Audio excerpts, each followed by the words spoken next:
Ito ang GMA Regional TV News. Mainit na balita mula sa Luzon, hatid ng GMA Regional TV. Patay sa pamamaril ang isang babaeng project engineer sa Dingras, Ilocos Norte. Chris, ano ang nakikita ng pulisya na motibo sa krimen? Connie, inaalam ngayon ng pulisya kung may kaugnayan sa kanyang trabaho ang pagpatay sa biktima. Ayon sa pulisya, isang residente ang nakakita sa sinasakyang utility van ng biktima na nahulog sa kanal sa barangay San Marcelino. Nang puntahan ng pulisya, doon na nakita ang duguan na katawan ng biktima. Isinugod pa siya sa ospital pero namatay rin matapos ang ilang oras. Sabi ng pulisya, walang nakasaksi sa mismong krimen pero may nakapagsabi na nakasalubong daw nila ang mga sospek. Wala raw alam ang pamilya ng biktima na kaaway nito.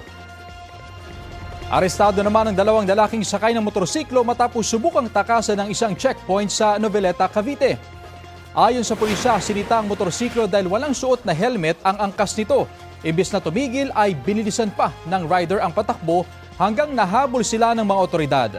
Napagalamang walang lisensya ang rider at walang kaukulang papeles ang motorsiklo. Nahulihan pa sila ng mahigit sa 17 gramo ng marijuana sa compartment ng motorsiklo. Aminado ang dalawa na dadalhin nila sa Kawit, Cavite ang iligal na droga na kinuha nila sa General Trias kung saan sila residente. I-impound ang dala nilang motorsiklo habang maharap ang dalawa sa reklamong paglabag sa Comprehensive Dangerous Drugs Act. May init na balita sa Visayas at Mindanao, hatid ng GMA Regional TV. Patay sa aksidente ang isang DPWH engineer sa Zamboanga City. Cecil, ano nangyari? Rafi, sumalpok ang kanyang minamanehong kotse sa isang nakatigil na backhoe.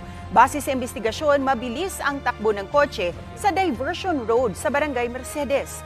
May sumenyas daw sa driver na bagala ng pagmaneho dahil sa road construction. Pero bumangga pa rin ang kotse sa backhoe. Naka-impound ngayon sa Kulyanan Police Station ang kotse, pati ang nabanggang backhoe.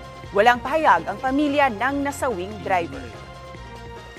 Patay sa pamamaril ang isang babaeng negosyante sa Ampatuan, Maguindanao del Sur. Batay sa investigasyon, pinaslang si Shara Ju Ampatuan habang naglalakad sa kanyang gas station sa Barangay Kamasi.